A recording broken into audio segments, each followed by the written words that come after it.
right, we are recording. All right, well, hi everybody. I am back here now with Manuel Post and Mark Lefebvre, Close enough. close enough, with whom I have had the pleasure of having conversation before.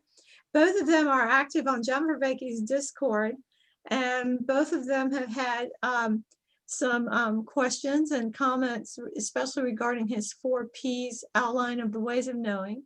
And so what we are doing in this conversation is doing a little bit of decompression and dissection of the conversations that I have had recently with Paul VanderKlay and John Vervaeke. And so I'm going to let them say a little bit about themselves briefly, and then we will get into the topic. So Manuel, take it away.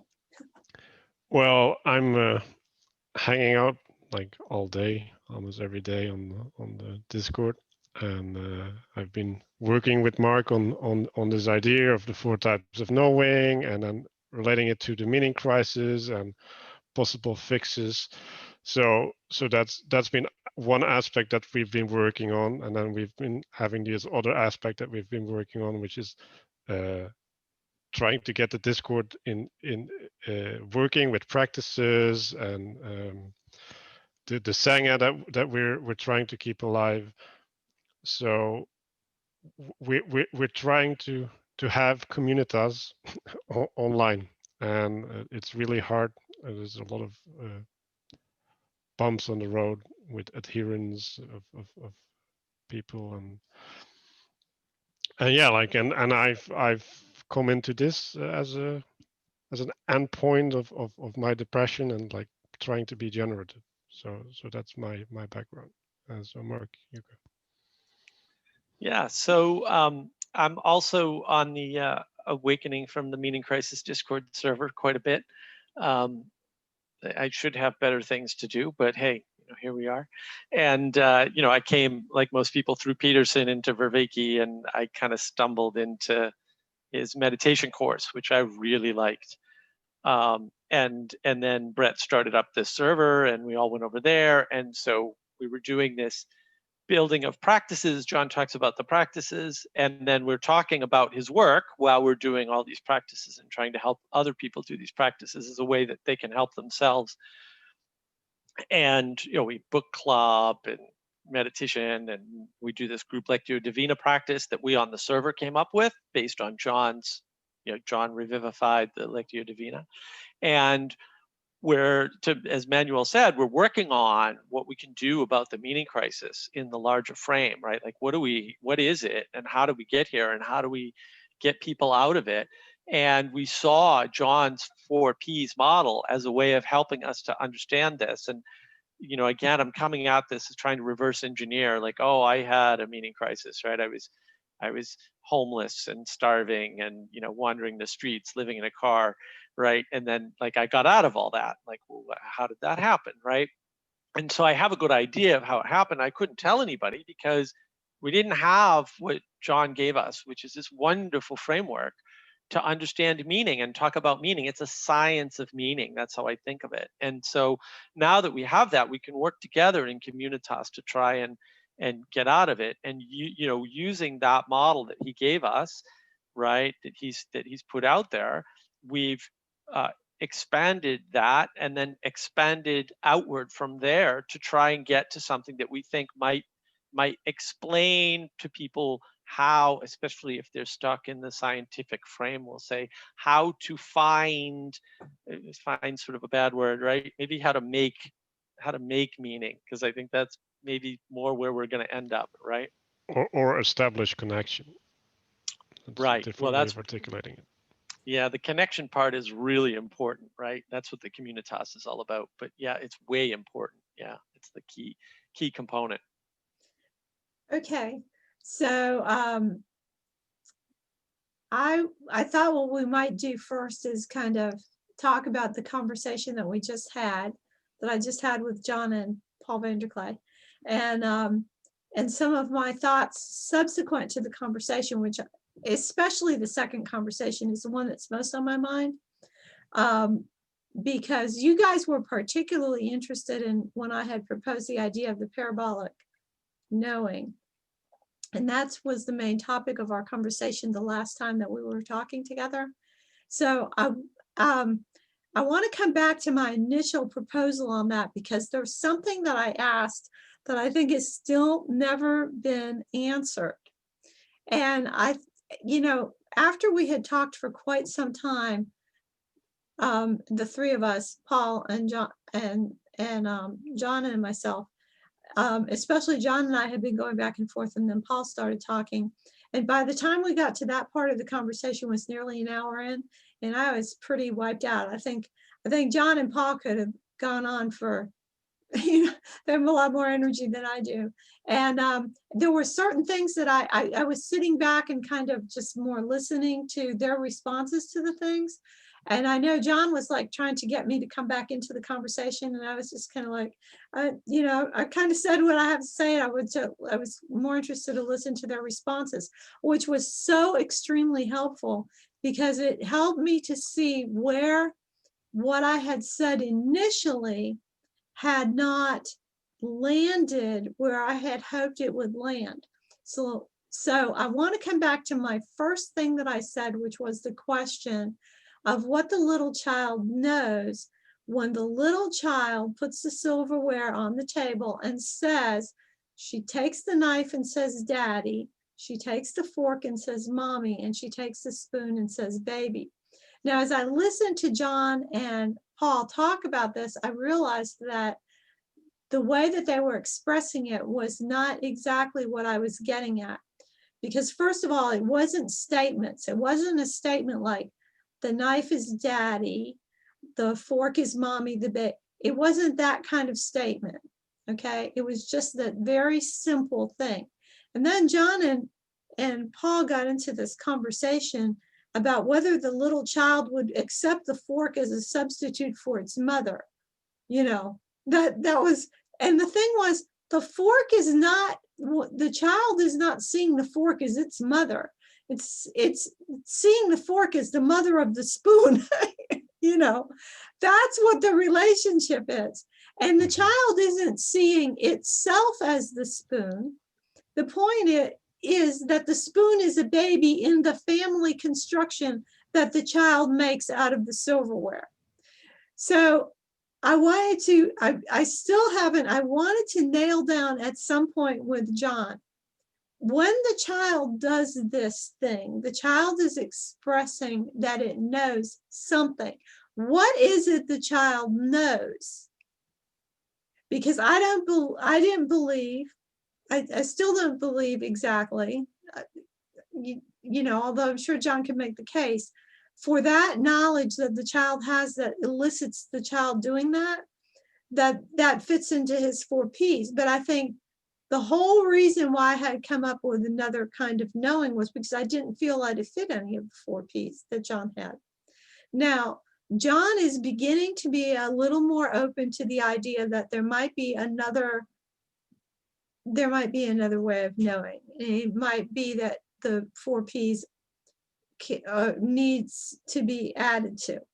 He's beginning to be open to that.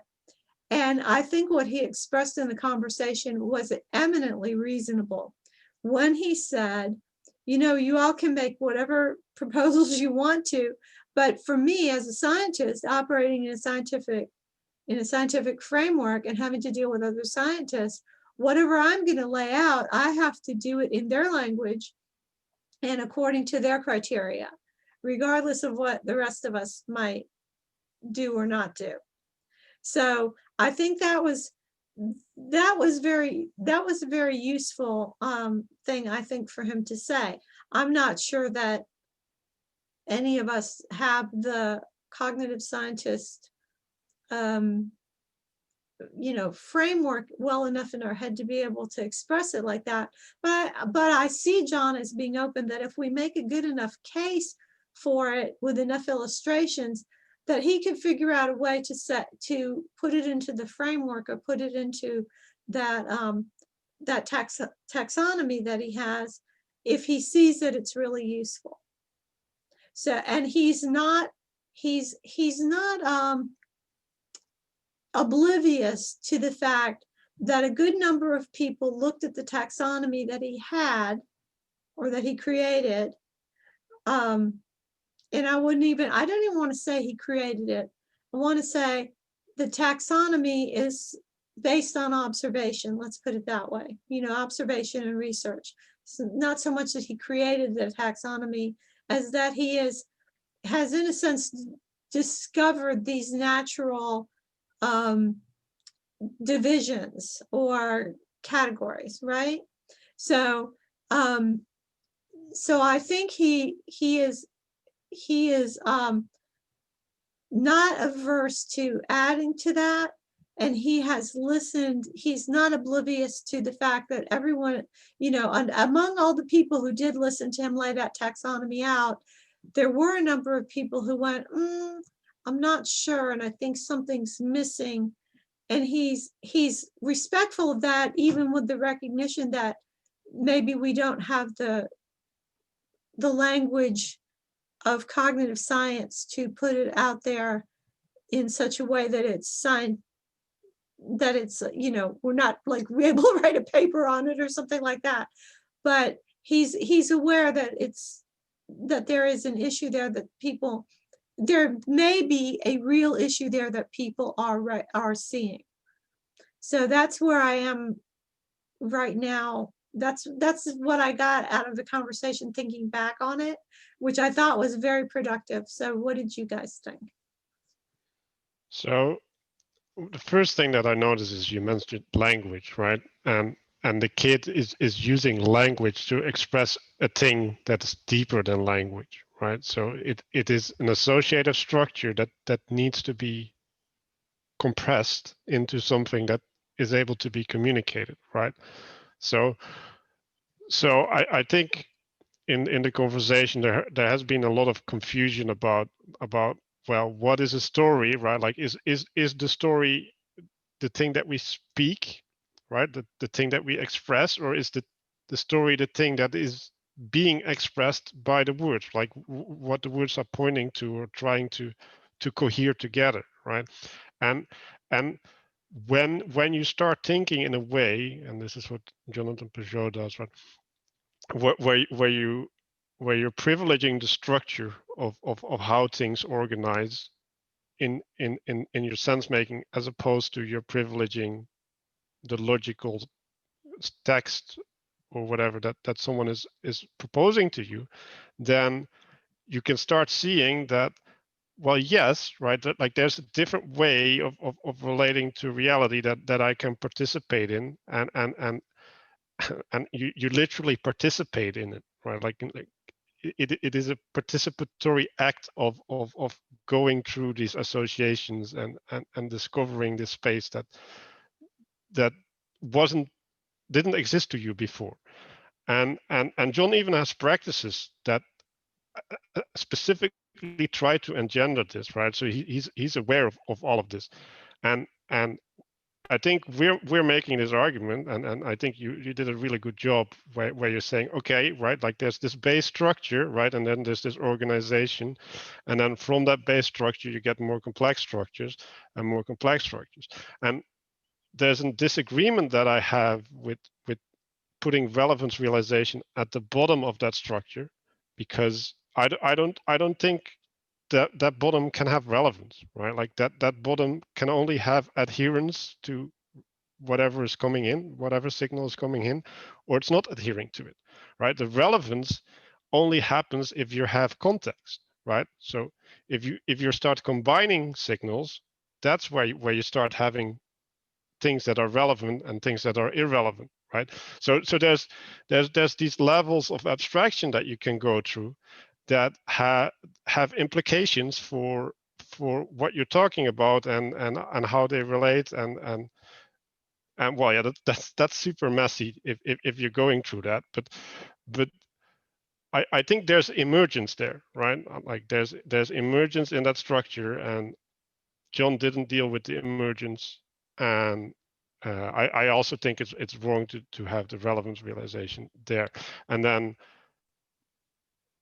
the other thing that we've been talking about is that I think John is conflating, or I don't want to call him out, but like he's using knowledge as cognition, right? Like, so he's coming from the cognitive side, and he's kind of equating the two, where he's privileging the sense making that we're doing in his structure, right? And that's a top down thing, right? Like that's like starting from the phenomenology, right? Well, what you were doing, and the thing that I and Mark were doing, is we're trying to get a bottom up. Okay, so what are the structures that we use to have knowledge, right?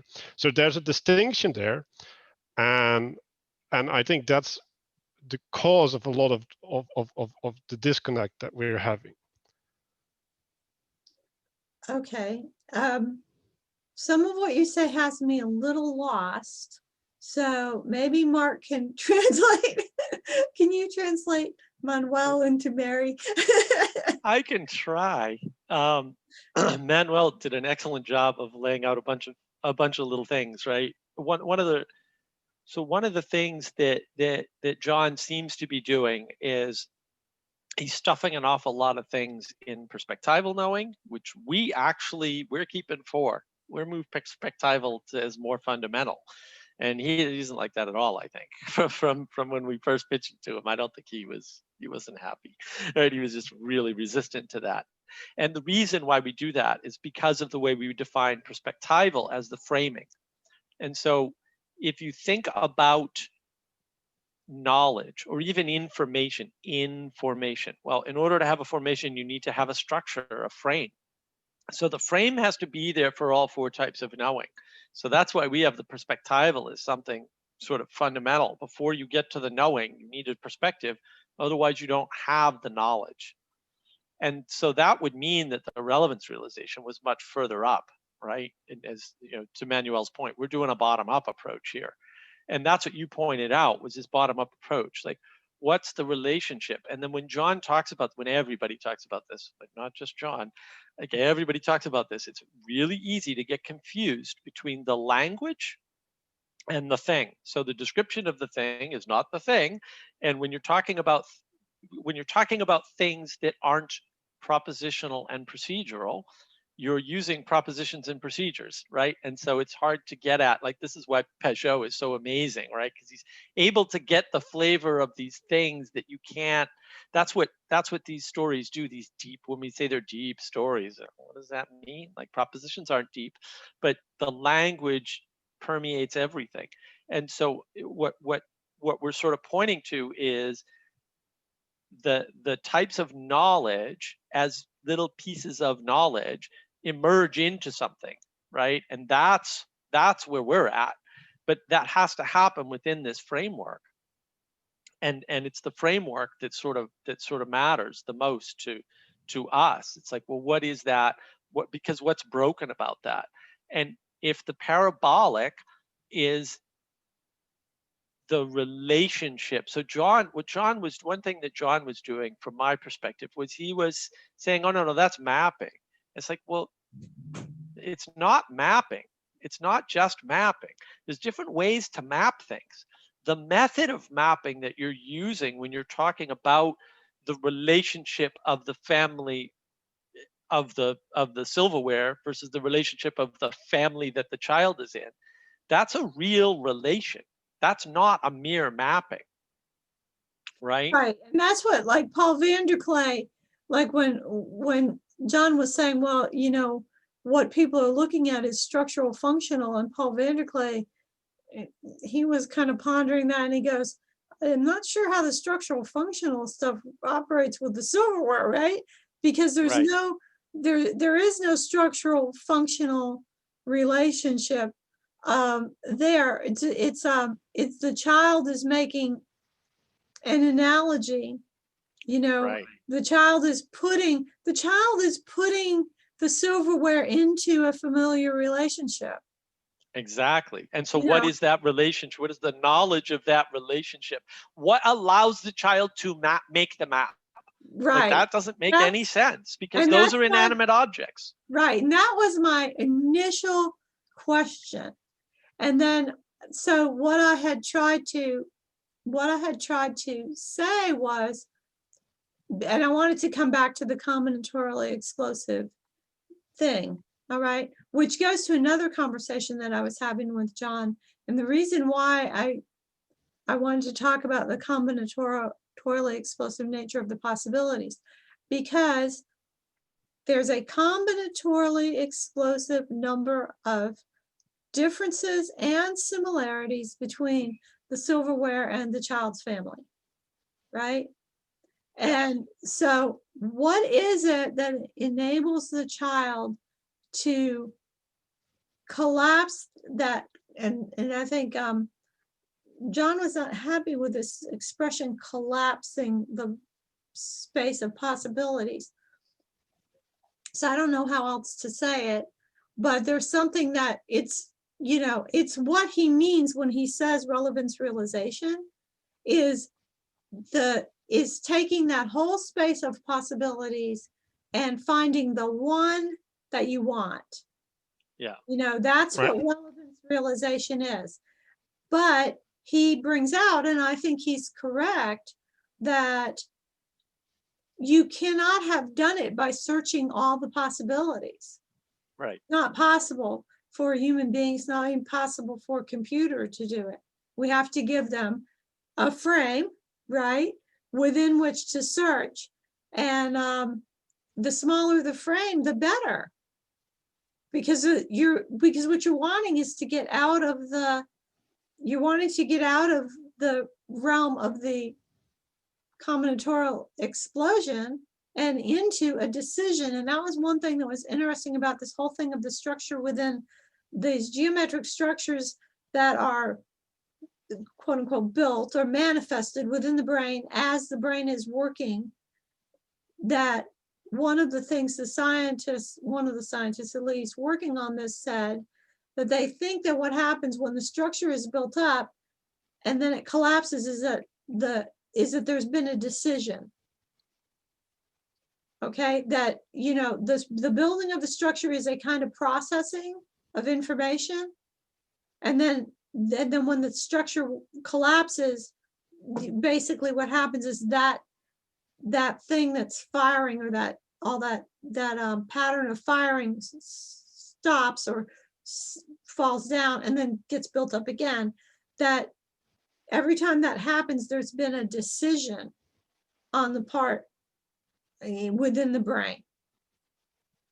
And so that would follow along with this idea of, you know, that what's happening is the reduction of that combinatorial explosive possibility. Right. So the way I'm looking at it is differently, because if you're going bottom up, right, and we're working under the assumption that there's invariant patterns in the world, right, and we're trying to understand the world by relating to these invariant patterns, right? So if you consider this structure in your mind as something that is reacting to one of those invariant patterns, you can see that if there's coherence to that pattern, then you might have that decision, right? Like, yes, that's one, right? And then you can go up a level of complexity, right? And then you can add two patterns together and you can go up a level of complexity. We don't even need to know how many layers there are. That's irrelevant. But what is relevant is that if you have a limited set of invariant patterns, then you necessarily reduce the combinatorial explosion. And if what we do is we refine our relationship with those invariant patterns over time, right? Like we're pruning the parts that are not relevant, right, or shouldn't be relevant. Then you get a better coherence to what's happening outside of you, right? And I call that your truth, right? Like, so the truth in you and reality are more coherent, and then that's reducing the combinatorial explosion. But I also want to relate this to anxiety, right? So if there's a better coherence to the world, then you're less anxious because there's less stuff that's not fitting in your relationship with the world. Yeah, so I don't know how that helps you. That is good. Okay, that is making a lot of sense to me. I like what you said. If there are these invariant patterns that are manifested at different levels, then that's already reducing the possibility space, right? And if the patterns are inside of us as well as outside, like I would use the example, one that I kind of fall back on a lot is masculine and feminine, right? And the archetypes being within us of both the masculine and feminine. So I drive feminists insane by saying things like, I know that my intellect is masculine. No,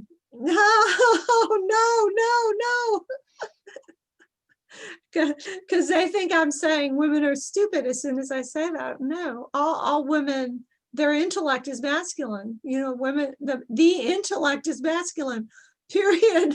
You know, and that's why you have so many, by the way, why you have so many women of high achievement who were extremely close to their fathers and were mentored by their fathers, because they have, in a sense, downloaded their father's intellect into themselves. But anyway, you know, I'm constantly thinking about this pattern being in the world, this masculine and feminine. It's in us and it's in the world. How insane do people go when they try to break that pattern in themselves or in the world, or break it in themselves and then try to manifest that broken thing into the world? It's like it's all around us now, how insane things get and how anxious people get. I mean, everybody's anxious, you know. The women are full of anxiety. Women are so unhappy. I mean, every survey shows women ever since the feminist revolution, or the, you know, third wave feminism, or whatever the heck wave they're on now, I have no idea, that ever since like the 1960s, 70s, women have become more and more unhappy, you know, and men are more and more unhappy, and men are more and more anxious and have no idea what to do with themselves in relation to women. And so there's an example of a pattern. But if you recognize the patterns invariant, but yet you're able to recognize a certain flexibility within the pattern, so that you're not bringing down some sort of rigid, something that's so rigid that it allows for no creativity, and you don't, and you get rid of the edges, like Jonathan Pajot says, we got to have the edges, you know, you got to have the fringes on the fringe. Then if you do that, then you have a structure that people can be sane in, you know. Yeah, I'm trying to give that's an really example important. of what you're talking about. Yeah, that's really important. I think it's one of the things we've been on about recently, is part of the difference, I think, in the way that John conceives of the model and what we've done for our conception, because again, we're coming at it differently, right? We arrived at this separately, and I went, you know, and there was a lot of people. Andre was involved, and Manuel was involved, and a bunch of people on our Discord helped, right? In so many ways, it's, you know, it's impossible to sort it all out, right? Everybody was so involved with this. I said, oh, wait a minute, this is the parabolic. And we arrived at the name, and then I went, Mary Cohen did a video about this, right? And so our, you know, but the reason why we came at this is our conception is completely different about the 4 Ps in some sense. Where, you know, and we talked about this last time, and I'm trying to get better at explaining it, I guess, right? So the propositional, those are the things. And I know John made one move that I really didn't like in that last talk, right? Where he said, well, the propositions tell you how to relate to them. And I was like, oh, I don't think that's true. I mean, maybe he's right. He's John. He's brilliant. But like, that sounds to me like the is ought problem. That's what it sounds like. It sounds like he's saying, well, this thing is a thing, therefore, right? And that's different. And maybe he meant this. Maybe that's different from saying it's constrained. Things are constrained, but that doesn't tell you what to do with them, right? Like the Jordan Peterson in the field doesn't tell you how to walk across it thing, right? And so I don't know if John is making the Izot problem, is making the Izot mistake when he thinks about propositions, but we think of them as just things. And then maybe the things do have relationships built in. It really doesn't matter to me in some sense.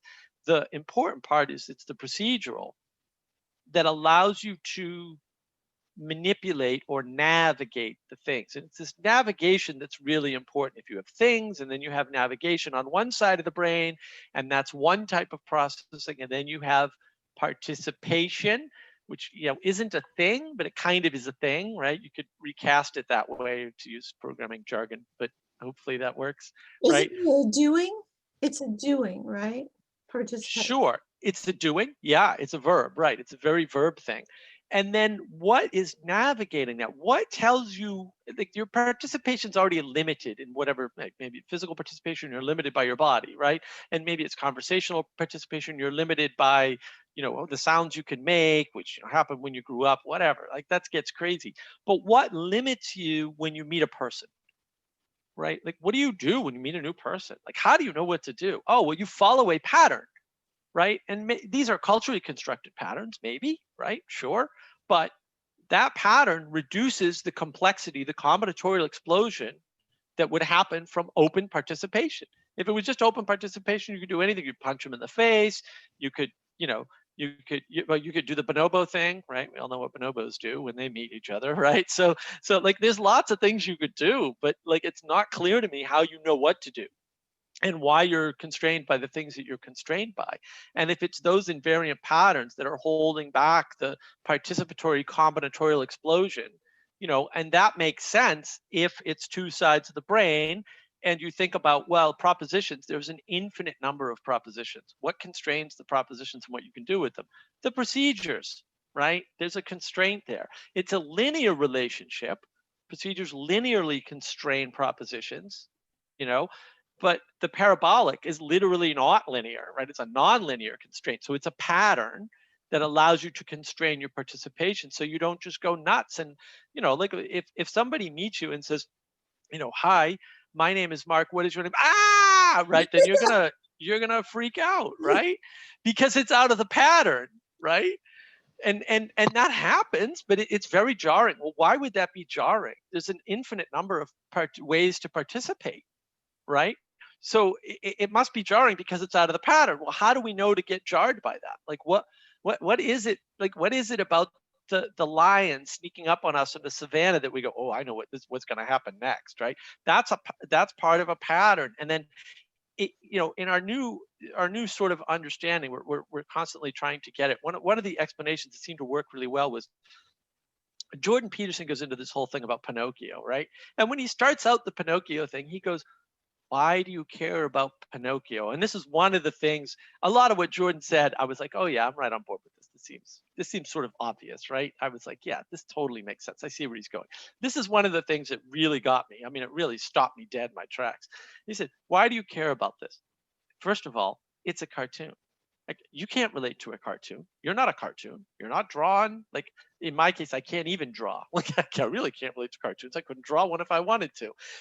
It's a cartoon about a wooden boy, and then he comes to life. Like, how can I relate to that in my life? I've been alive as long as I know, right? Like, Right. coming to life.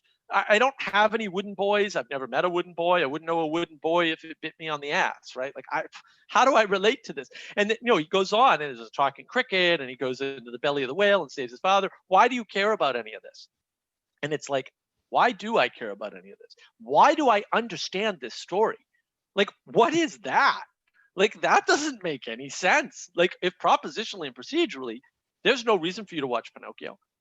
There's no reason for you to understand Pinocchio. And there's no reason for the creators to create Pinocchio. That you're not going to explain that using those tools, right? And so there's some kind of participation going on in the story, to get back to narrative, right? And then the patterns that we're mapping, we are mapping, but they're we're mapping the patterns of the parabolic, not the mapping. The mapping is just an operation that, yeah, to John's point, we map things all the time. We map procedures to propositions all the time, right? But there's patterns that we're mapping in this case, and that helps us to participate in the story. And those are probably pre-verbal too. Like I think, I know we had a little email exchange back and forth, which John was nice enough to put me on, which I'm very grateful for. But I pointed out that the bees dance to tell each other where this is Sally Joe came up with this. I know she just had a talk with Paul, but she came up with it. She's like, bees dance, and I was like, yeah, the bee dance to tell the other bees where the food is. Like, and there's got to be variations in that because bees have bodies and they're imperfect creatures, and so how do you recognize that set of directions? That seems like there are invariant patterns, and then maybe they're not big patterns, maybe they're little patterns, and we put them together to form structures, but also to make relationships, right? Structures are all about how things are in relation to one another. And then you can imagine that if you're doing something like deconstruction and you say, well, I want the world to work a certain way, and these narratives are in my way, they're a problem. But what if the narratives are reflected, to Manuel's earlier point, of a deeper reality and an emanation? I think John might agree with that. There's an emanation there, that a coherence within reality that we're sort of sticking to or like finding or just sort of attracted to or whatever. And then those form the structures of the world, right? Whether it be, capitalism or religion or whatever, there's all these patterns tied up in that. And then when you strike down at that, what's happening is you're deconstructing that. But the side effect of deconstructing that is that you're also deconstructing participation with people, right? Because participation is participation. Participation with structures is, to Peterson's point, the room tells you what to do when you get in the room. When you get in the classroom, the professor's going to be there at the podium. I'm going to sit here in this part, right? And that's how it works. And then it tells you what to pay attention to, so you don't look at the floor tiles all day or the ceiling all day, right? You pay attention to the podium. It's aimed in that direction, right? But when you break down that pattern, when you do that, you're also breaking down your ability to have a classroom, right? Because you're deconstructing the parabolic, the structures that are made up of these little parabolic invariant patterns. And that's causing you not to know how to interact with people anymore. And that seems to be what's happening with the meaning crisis.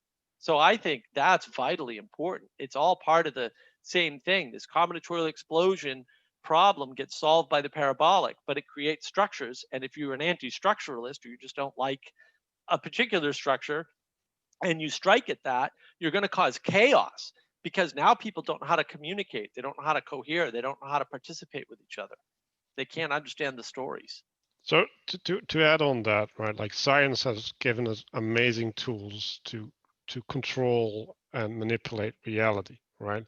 So what science does is it gives us like a recipe. Like if you do this, then you can achieve this, and people start making sense of the world through that, right? So that's a procedural and propositional way of navigating the world, right? And that lacks any type of participation.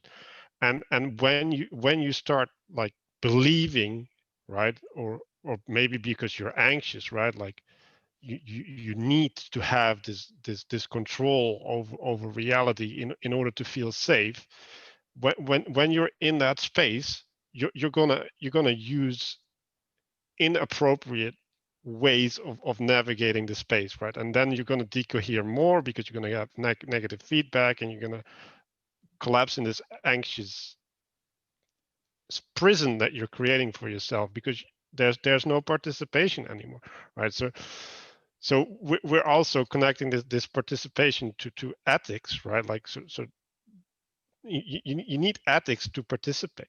Like if you don't have a way to make value judgments and all of these things, then you're just trapped. You're just trapped in oh, if someone does this, then that is a transgression of this rule. Oh, like, and then we need to go to the teacher and complain or whatever, right? And I think this is actually literally the trap that Jesus warned us about, right? Like don't get stuck up in the law, live in the spirit. Now, what you said, what you both said, reminded me of a couple of things. So when you were talking about Pinocchio,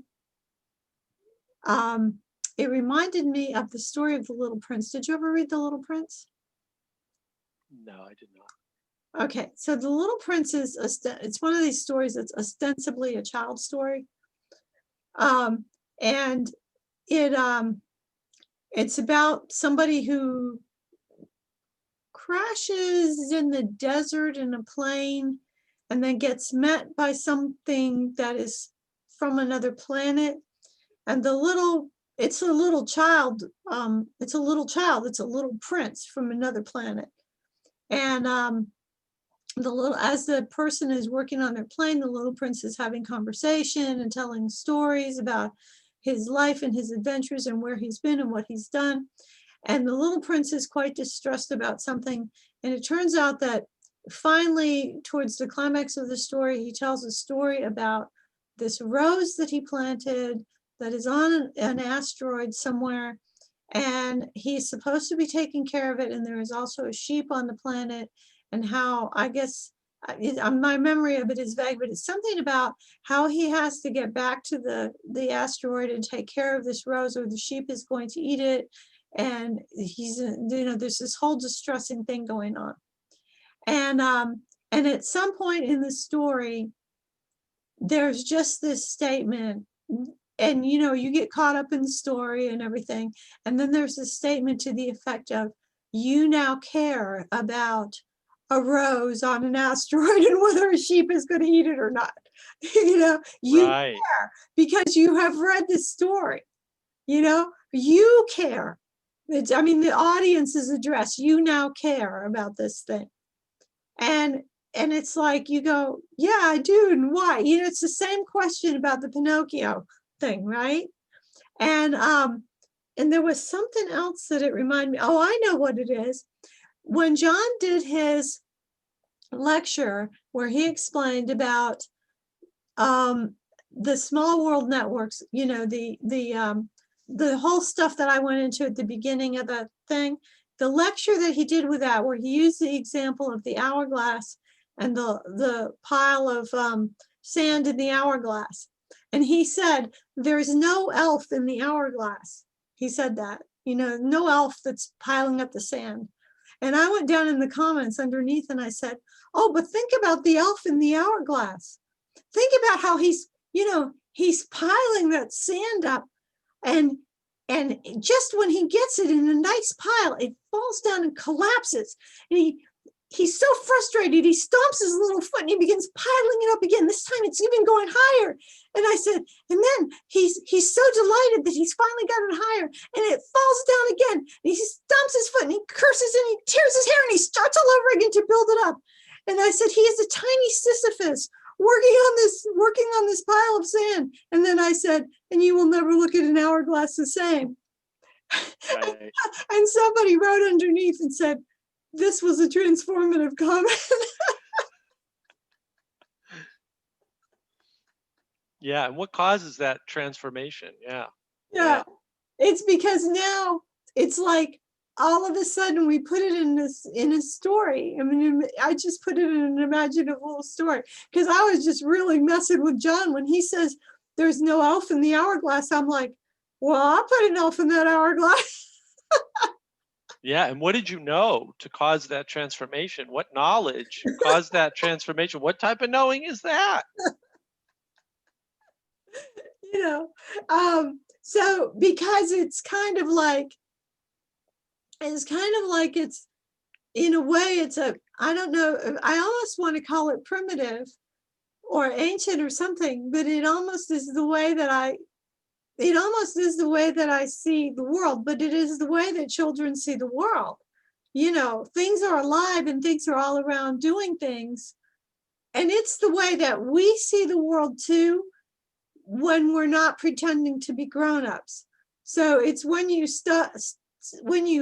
you know, when you hit your toe on the door and you kick it, you know, it's that sort of thing. Or what was it when Jordan Peterson was in a conversation with someone and taught I think it was Matt Dillahunty talking about the lawnmower, you know, and you're yelling at your lawnmower. You know, what are you doing? Why are you yelling? I bet you yell at your lawnmower. I think he said to Matt Dillahunty, I bet you yell at your lawnmower. Right. Yeah, because to us the whole world is alive, and so the scientist wants to come along and say, well, we can't prove that everything is alive by means of science. It's not really alive. You're just imagining it as alive. And it's like, all right, you know, that's in science, but you know, it's every story and our lives are not like that. So I don't know if we come to an impasse with the science, or at some point, I don't know what the you know, what the cross-pollination has to be. I mean, I always say John's cross-pollinated us because we're talking about his stuff all of the time, right? And but I'm not willing to give up the sense of being in a living world and of rooting for the sand grains out of the hourglass that they don't fall. Come on, you know. That makes Right. So this is what Mark said, right? Deconstruction ruins participation, right? So what you're doing when you're looking at the sand glass is you're participating in the sand falling. And when you're like, oh yeah, there's this building of criticality, and then it will like collapse, right? Like you can't participate anymore. Like when you're looking that way, and I think that they're like orthogonal ways of relating to the situation. So if you're in the one mode, you cannot get access to the other mode, right? So, and I think John recognizes this, where he's having this practice of prajna, where you're relating to the moreness and then to the suchness, and to the moreness and to the suchness, right? So what he's trying to do is he's trying to get you to alternate between those two perspectives really fast, right? And I think he's correct in that if you're able to do that, then you're more adaptive to situations, right? Because like both the deconstruction and the participation are highly relevant, right? But we need to find a way to use the right tool at the right time, right? And that's kind of the project that me and Mark are embarked upon. Like how do you navigate that? Right. Yeah, and I think this is limited. This is a limitation that John actually has, is that, you know, very early on in the Awakening from the Meaning Crisis, he throws out two worlds mythology. He said we can't live there anymore. And it's funny, I asked Paul VanderKlay was on the Awakening from the Meaning Crisis Discord. He was nice enough to do a Q&A with us. So I asked him, I said, Paul, what do you think about this? Can't live in the two worlds mythology? Because I think that's like, I'm not sure that's true. It's a great axiomatic statement, and I'm happy to, you know, entertain it. Like, and you should be, like, you should take axioms that you disagree with and sort of, you know, go along with them and see where it leads. But the more I look at it, the less I think that's an option for us. And because he's built it on that premise, like, oh, no, we have to be all on one side of the two worlds mythology, which is the objective world, I assume, or something like it. And then he's reconstructing from that premise. I think that's a deep mistake. I think it's possible that maybe it's a continuum, it's a line, right? And then on one side are the things that are real that we basically can't manipulate fully. Like we have less and less control the more real something gets, and we have more control the less real something gets in sense of the real world. And then I hate to use natural and supernatural, but it's probably the best terms we have if you just think of them on a line instead, and they blend into one another. As we get more into our heads, we have full control. This is what the Stoics talk about. right? Like, don't worry about what happens to you, worry about your relationship to what happens to you, which is an interesting way to think about the world. And Stoicism doesn't fix the problem, we'll say, because the Stoics had a religious belief. They just didn't write about it because, well, everybody has one of those. Who cares, right? From their eyes, so they didn't really talk about their religious beliefs. But they seem to have had belief in gods or whatever, and then relating to things differently work perfect in that case. But if you remove the belief, whatever religious belief you have, then Stoicism, people don't cohere to it for very long, or it doesn't work very well. Like, Stoicism is terrible if you have children. Like, it just doesn't work very well, right? Because you can control your reactions to things, but you can't control everybody else's reactions to things. So you're kind of too far into the realm where you have total control. And when you try to go too far out, or if you equivocate and you think, oh, we have total control over this thing at this time, therefore we have total control over everything, which I think is what science is doing, and sort of assuming more and more control than it can actually have in the world. And it just keeps growing and saying, no, we can control this, we can control that, we can control government. I think government's emergent, right? I think we can control capitalism. I think the economy is an emergent property. I don't think you could have any idea what you're doing when you try to control an economy. Like, I just don't, and all the evidence is we have no idea what we're doing when we try to control it. We can't just say, you know what, this capitalism thing isn't working out, I'm going to swap it out for something else. It's not an engine in a car. Like, that's not how it works. Right. And so when we draw those relationships inappropriately, we believe we have these godlike powers that we apparently, like the jury's in. Like, we can't manipulate the economy. We couldn't even prevent a small crash in the housing market, which you could argue is not small, but like, it really is. The economy is huge, right? And there's so much of the economy that doesn't involve money transfer, right? It's the guy down the street who has extra eggs who gives them to you for free, right? The economy is the thing you do when you do something nice for somebody or help them work on a project, right? That all of that is part of economy in some sense.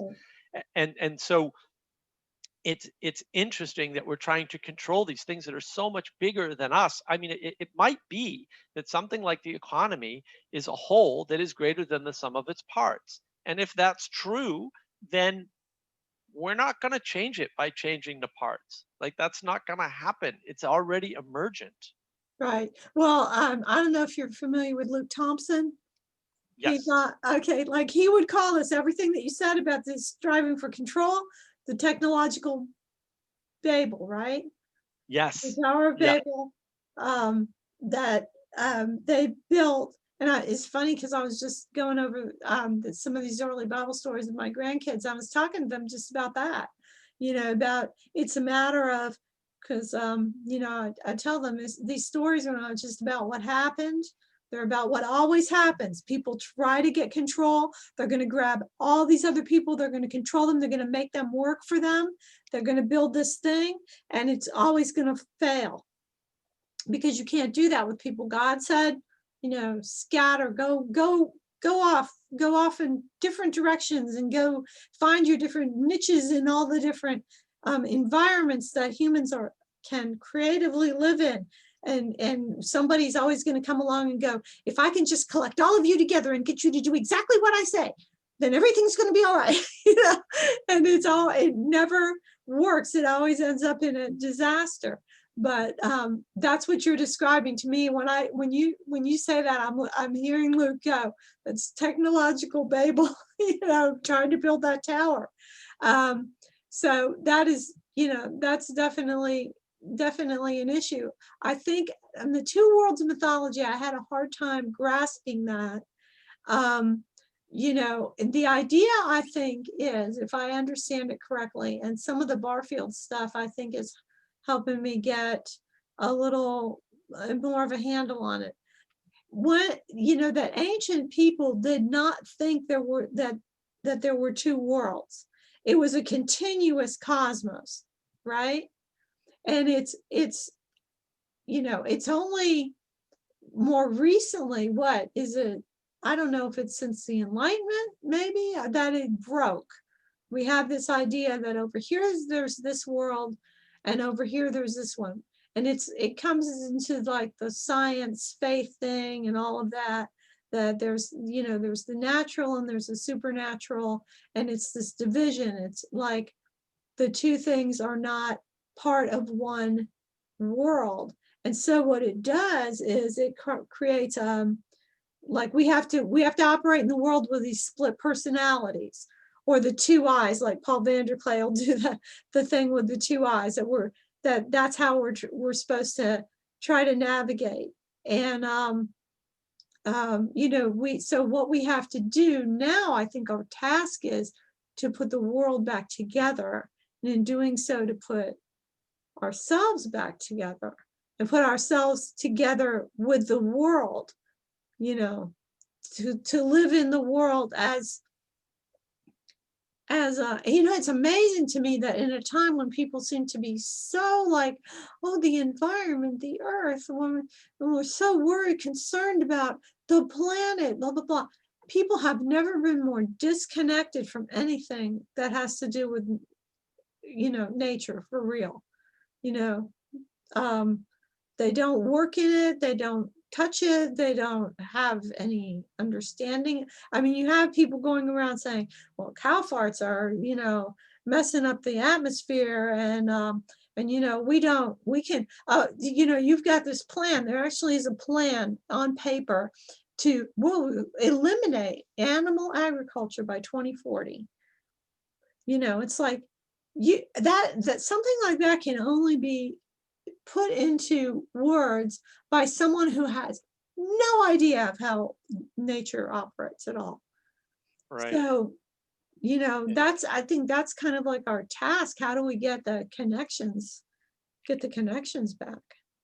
Yeah, So I had an interesting thought today, actually, and I said, you know, what if consumerism is an attempt to sort of make up for the loss of renewal or maybe revivification that we used to get from working the earth? Like, what if that's what we're doing? Like, we're constantly interacting with things, you know, as a consumer, because we're no longer constantly interacting with the earth, and we need that sense. But then, you know, in some sense, that's a small corruption. Maybe it's not a small corruption, but maybe it's only a small corruption. I don't know. But what if that's what we're doing? We're swapping out consumerism because we're not in the, you know, in the garden every day, right? Yeah. And what is consumerism? Is it a belief that we have to keep buying things to make us, that buying things makes happiness? Is that well, what is it John consumerism? has an amazing term for that, and that's modal confusion, right? Modal So confusion, right? right, Yeah. so he's describing this idea that I want to be a thing, right, like happy, and in order to be happy I need to have this thing, right? But like the Stoics identified, the happiness is in your relationship, right? Like it's in your connectedness to a thing. Like so you, in Africa you see it all the time. You see these children who have these crappy toys and they're like amazingly enthralled with them, right? And like if you would give that to a kid in the modern world, like they would like throw it away, because like what do you do with this wires and like, no, I want to have my race car, right? So the level of connection there is the thing that's important, right? That's imbuing the value in the thing, and not having the realization that that's the thing that's important. You need to replace it, right? Because like, okay, a new thing has the exploration part in it, right? Like I have this really strongly in myself, right? Like I can engage with a thing, but after like 3 weeks I get bored.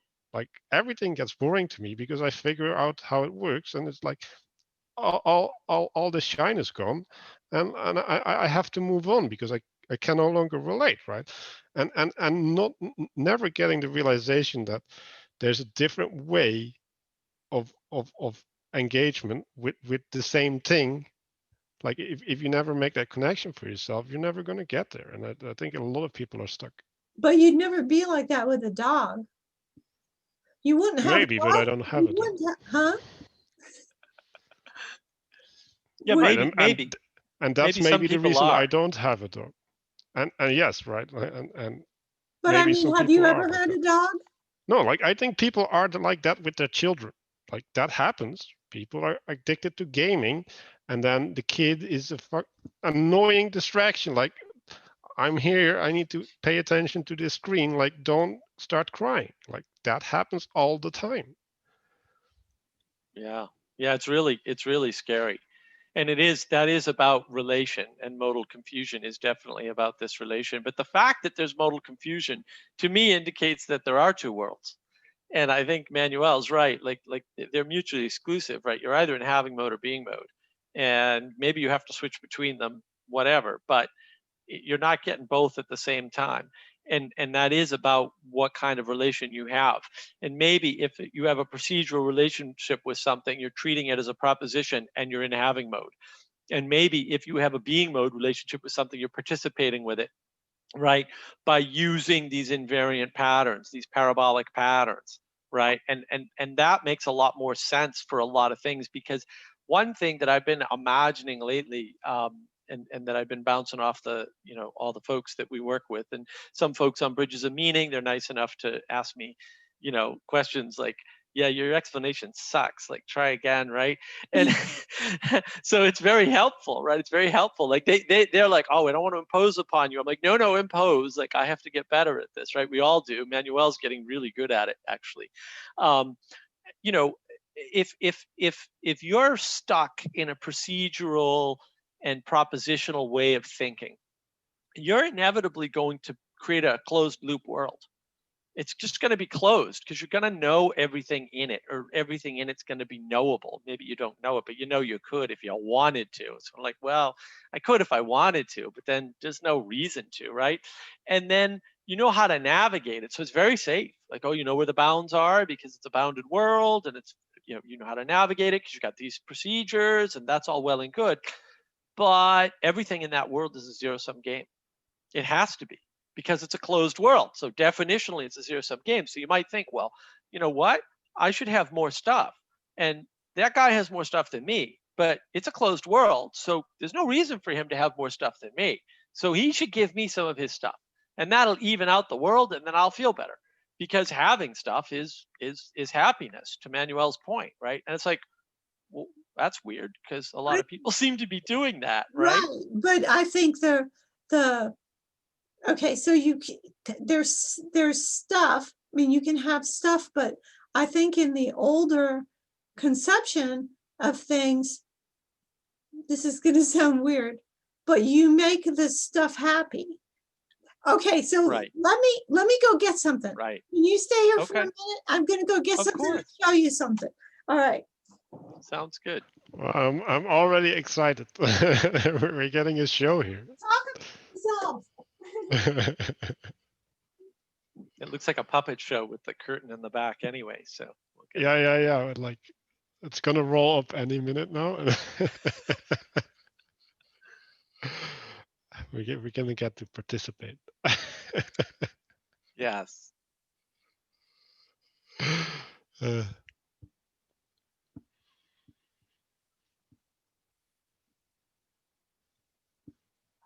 Yeah, we should have been born before this, so we would have a script that we could. I rely know. on. We need a script. Yeah. People are gonna need to leave a comment so we can like figure out whether these dialogues are like good for our upcoming show. That's never gonna happen anyway. Okay, so I gotta show you something. Okay. All right, so I gotta show you something that's gonna look kind of silly. All right, so see this? This is a little figurine. Comes from Italy, actually. Okay, is part of a. There's also a boy, man. Yeah. Okay, so they come from Italy, and they're part of a whole bunch of Italian pottery that I have all over my kitchen. All right. So what I'm going to say is that, of course, it's made of clay, but I'm going to tell you that the clay is happier because somebody made it into something that is delighted delighted a human being, right? Okay, so they actually did not have any, they didn't have heads. They're flat because they're actually made to be candle holders, but this is not a candle, this is just a dowel. So what I did is I took a dowel and I stuck it in, and I took a ball of aluminum foil and I put it on, and then I gave them hats. And I'm going to tell you that they're happier. They're much happier having hats than being embarrassed by having flat heads. I'm telling you that the clay that they're made of is happier now, and now they're happier because they have hats. That's not the end of it. Okay, so they sit on a shelf in my kitchen. My daughter went to Savannah. Okay, and when my daughter was in Savannah, she bought something for me. She came back with these. Do you know what these are? These are little turtles. They're made out of shells. She bought me 2 little turtles so that the little clay figurines can have pets. So they sit on the shelf in my kitchen with their hats, and now with their little turtle pets next to them with their little hats on. Okay. And I'm going to tell you that these shells are happier because they were I think these are called cowrie shells.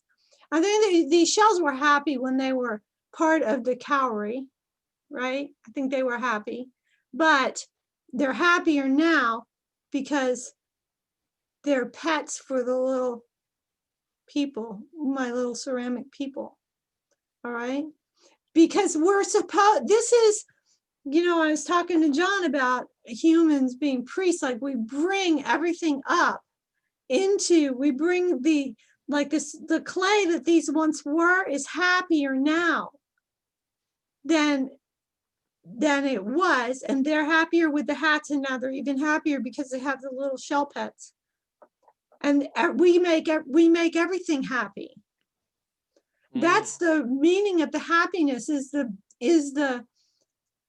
it's not just, it's like the lifting of things up to the higher level, the bringing them into our life is their happiness. And the happiness that they give to us is their happiness too.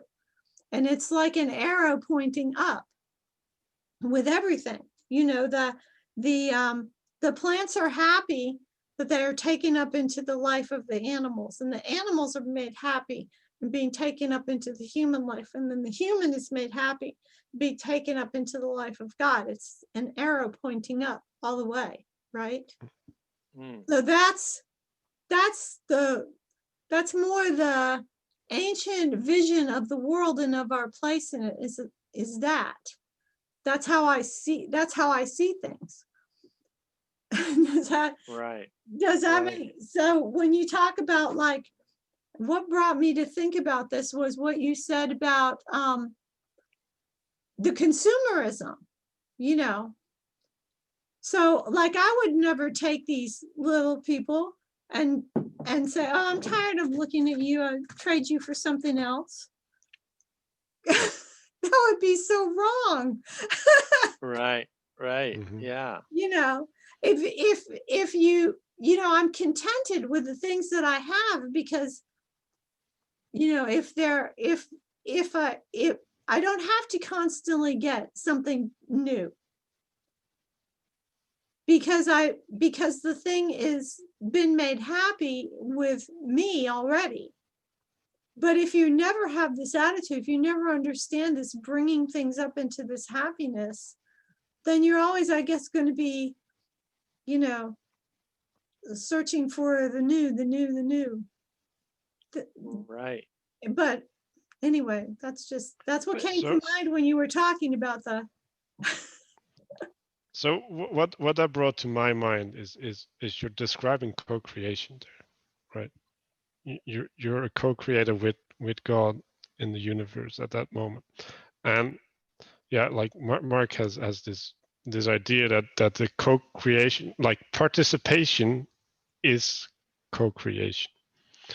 So when we're participating, we're imbuing the thing with ourselves in the transjective relationship that Vervaeke talks.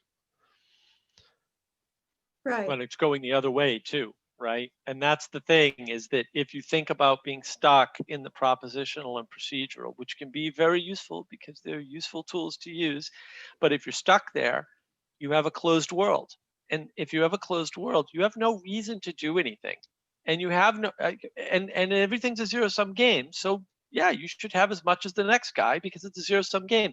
But if you, but the loss that you suffer for being in that world is you can't participate, and participation is creation. And when you put hats on these clay things that were already imbued with happiness, they imbue you with happiness too. It's a two-way street, like John talks about with transjective, right? So you shouldn't have too much problem understanding this, hopefully, right?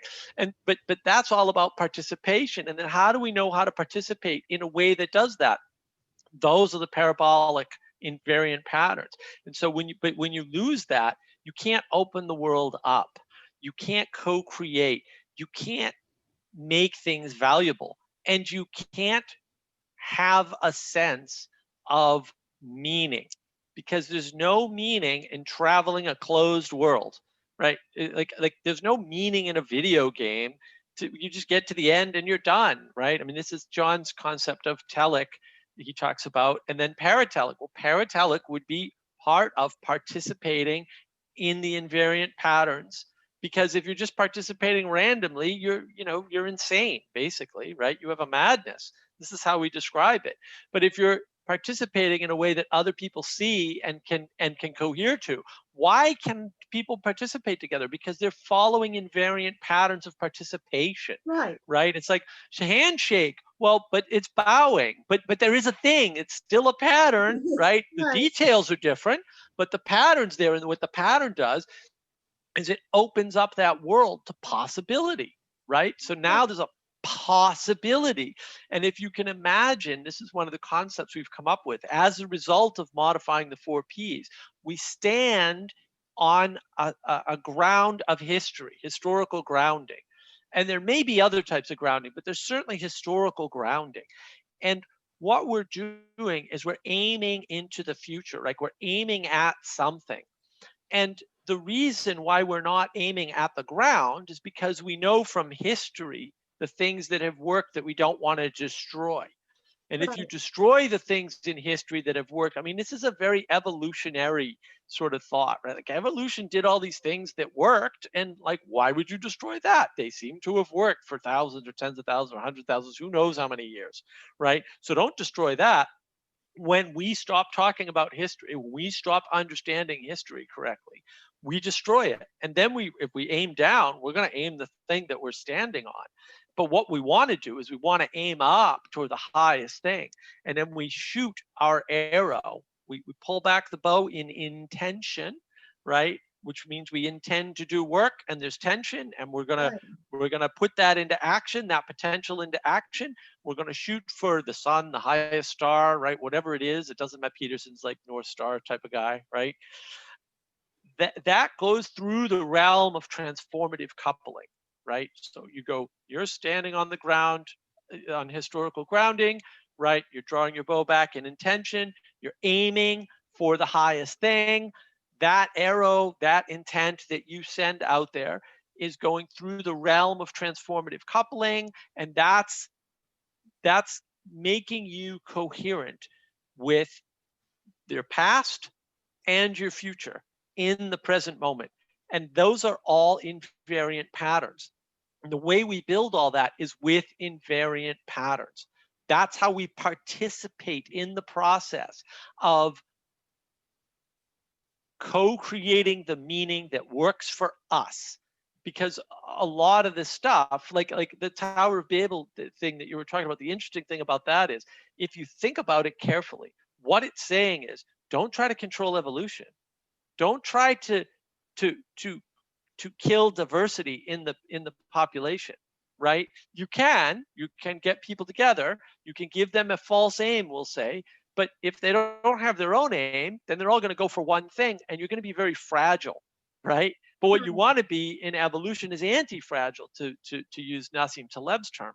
You want to be going out in different directions aiming roughly to the same thing, but from different places. So that if some of you get wiped out because the meteor hit right where the Tower of Babel was being built, evolution continues. So it's a very like it's really like right in the Bible, the way Bible people live. They live in concert with evolutionary theory. And from my mind, the evolutionary theorists who are atheists tend to invoke intelligent design everywhere. They talk about it constantly, like, well, we know what evolution's Right. doing, and we're going to control evolution. It's like, dude, that's Tower of Babel. Like, you're not following evolution if you Exactly. think you're going to control it. That's crazy talk. Yeah. And then when you talk about having the aim for something higher and moving toward it, this operates on micro and macro levels. So you think, why was it that my daughter went to Savannah, saw these little shell things with the hats and thought, oh, this would delight my mom. I will take this to my mom and say, I've got little pets for your figurines, because she just knew that I would laugh when I saw this and I would think it was so cute and put it on the shelf with them. And so what has she done? Just like in that action, she reinforced our relationship. And she showed, I see that you delight in this, so I will increase your delight. And in doing so, I will, increase the strength of our relationship. I'm aiming at that good thing. So it's a real tiny thing, but it's something I see every day that reminds me, right? And makes me smile. And so it's a tiny thing, but it's like, if we do all these tiny things, these tiny little acts like that are the fractal pattern of the big pattern that we're supposed to be aiming at, that we should be aiming at, right? Right. That is, just improving the happiness of the world, but it's the whole world happiness, including the clay. That's why I keep saying it's like all the levels have to be brought up. Right. Maybe that's the thing that the consumerism is lacking. Maybe because things are just mass produced and mass produced and mass produced, and they don't have any kind of individuality to them. Right.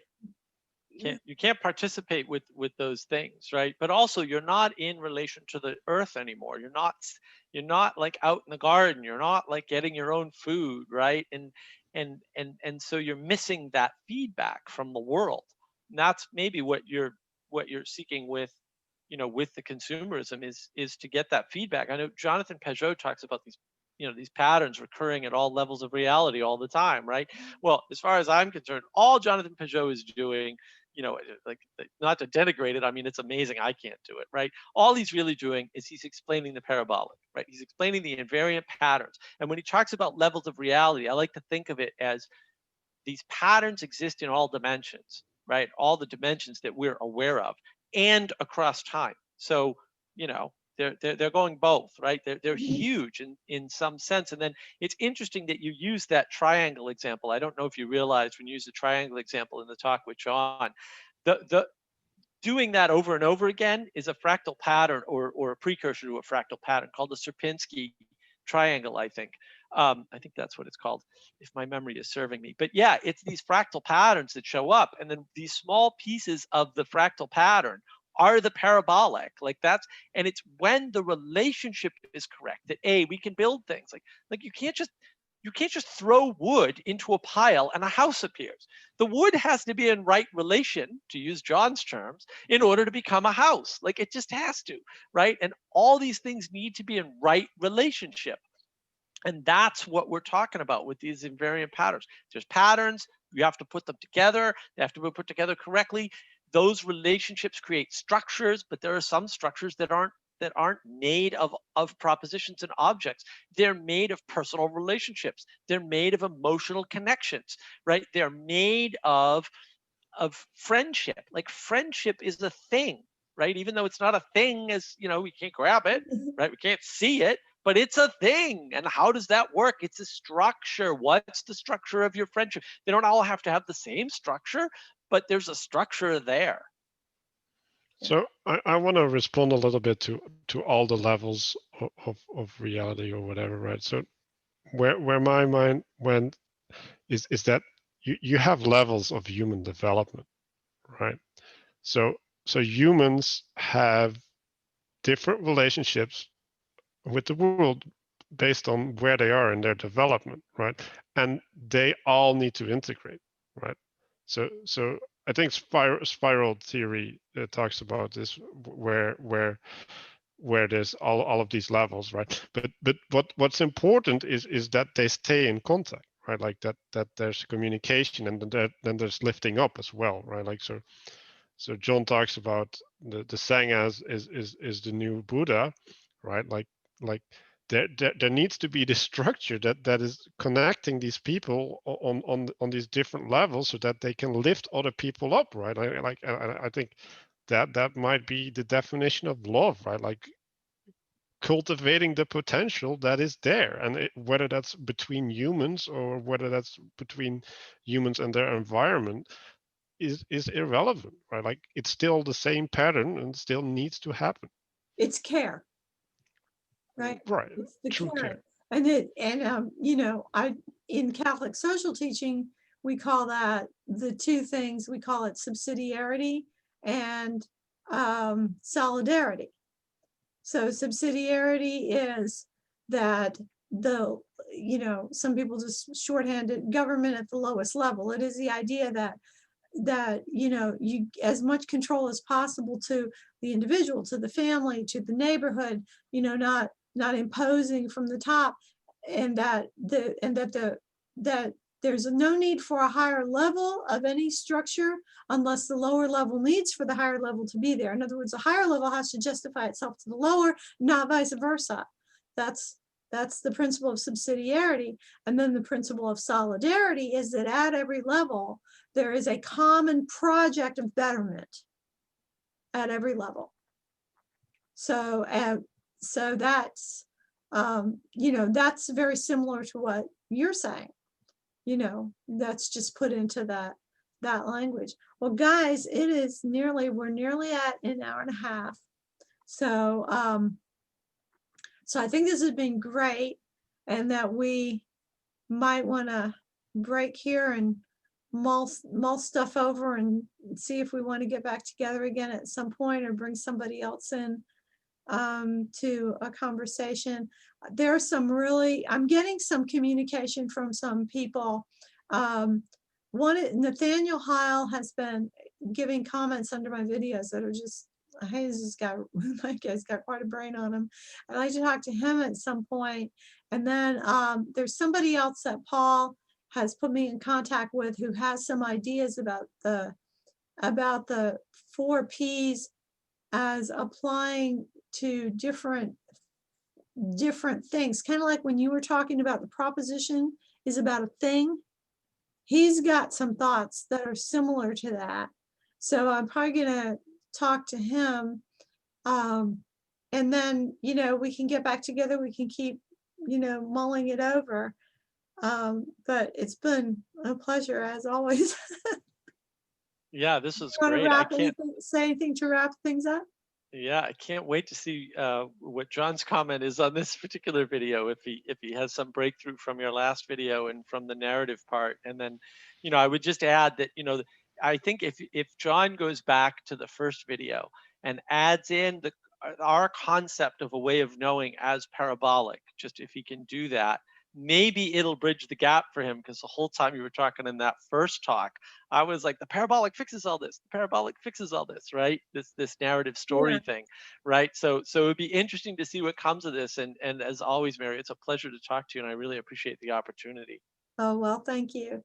And likewise, I think John is quite allergic to the word parabolic, because it's he sees it as an ambiguous term, and but he might be willing to offer another, and he has suggested another term for it, but I don't know if he's ready to, you know, ready to talk about it publicly. But but he is listening, and he is, I mean, I think he's just been extraordinarily generous with all of us. It's just been fantastic. So I really, I really appreciate it. And if it wasn't for him, I wouldn't have met you great guys. So it's all Yeah. it's all good. I mean, here I am, a grandmother in Georgia, and I've got all these young, handsome men talking to me online. Well, that's what you do it for, it's right? a lot of fun. All right. So, so did you want to say anything, Manuel, to close us out? Well, yeah, like obviously, right? Like we're really grateful for John, and like he's been the impetus behind the Discord, and maybe we can link the Discord even in the description. That would be great. And yeah, like I think it was a great conversation. I think it's going to be really helpful for people to understand more. And yeah, thanks for hosting it. Okay. Well, blessings, guys. Until we get together again. All right. Take care. See you. Bye. Bye.